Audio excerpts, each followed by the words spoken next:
Exercice numéro 3, le transverse. Le transverse, c'est un muscle qui fait partie de nos abdominaux. C'est le muscle le plus profond de nos abdominaux. Il vient faire le tour de notre abdomen pour venir s'accrocher au niveau de notre colonne vertébrale. Donc, oui, c'est un important stabilisateur lombaire, mais c'est aussi un muscle qui participe à notre respiration et aussi au soutien de nos viscères, tout comme l'exercice numéro 1 qu'on vous a montré, les sous-ombilicaux. Donc, la respiration va être très importante à bien maîtriser pour le recrutement de notre transverse. Alors, voici comment on fait. Donc, la première étape dans le renforcement du transverse, il faut commencer par bien comprendre sa contraction et comment venir la chercher. Donc, la première étape, on va y aller avec la respiration. Vous vous couchez sur le dos, les jambes fléchies. Vous allez inspirer et à l'expiration, vous allez sortir l'air de votre bouche en pinçant les lèvres, comme si vous soufflez une bougie ou si vous soufflez un petit ballon. Donc,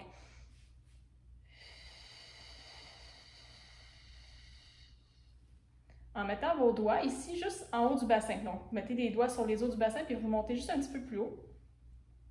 Vous allez venir sentir une petite contraction apparaître sur vos doigts. Une fois que vous avez bien compris cette étape-là, vous allez essayer de reproduire cette même contraction-là, mais en venant rentrer votre nombril. Donc, on remet les doigts à la même place. On vient rentrer légèrement notre nombril vers l'intérieur pour venir sentir la contraction apparaître sous les doigts. Donc, une fois que vous comprenez bien quelle contraction on va venir chercher au niveau du transverse, on va pouvoir ajouter des mouvements. Donc, c'est là que l'exercice commence.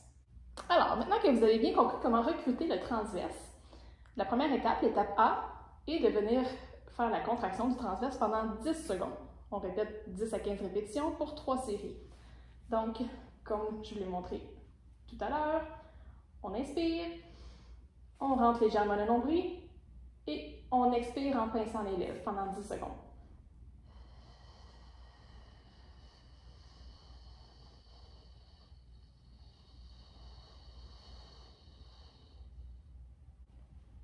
Donc, je vous encourage à garder les doigts au niveau de l'abdomen ici pour bien sentir la contraction, pour vous assurer d'avoir une contraction qui est constante et qui est bien présente aussi.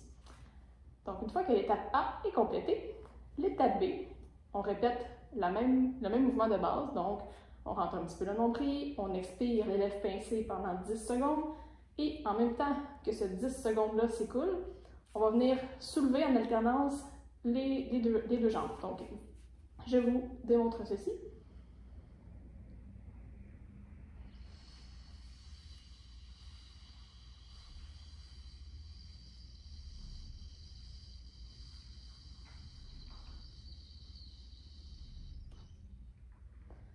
Et on répète 10 à 15 répétitions pour 3 séries.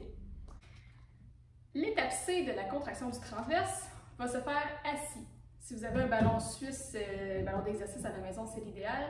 Sinon, vous pouvez toujours le faire sur une chaise en maintenant votre dos bien droit sans un appui au niveau de votre dos. Donc, on reproduit la même étape pour commencer par la respiration. On expire en rentrant légèrement le nombril et en pinçant les lèvres. Vous pouvez toujours venir mettre vos mains chaque bord du bassin ici. Si cette étape-là se passe relativement très bien, là, dans la position assis, on ajoute un mouvement au niveau des membres inférieurs. Donc, tout en faisant la même contraction, la même respiration, on va venir doucement soulever un pied du sol, mais vraiment très peu. Je ne veux pas que vous leviez le pied dans les airs très haut. Juste comme si vous vouliez passer une petite feuille de papier entre la semelle de votre chaussure ou entre votre pied et le sol. Donc, ça va comme suit.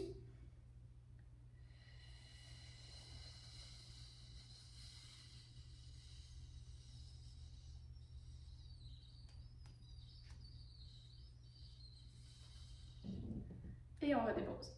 C'est sûr que sur le ballon, il y a une instabilité supplémentaire qui rend l'exercice un peu plus difficile. Vous pourriez aussi, plutôt que de soulever les jambes, venir chercher un mouvement au niveau des membres supérieurs. Donc,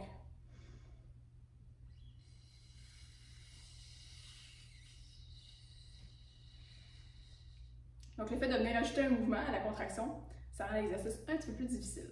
Donc, voici pour l'étape C.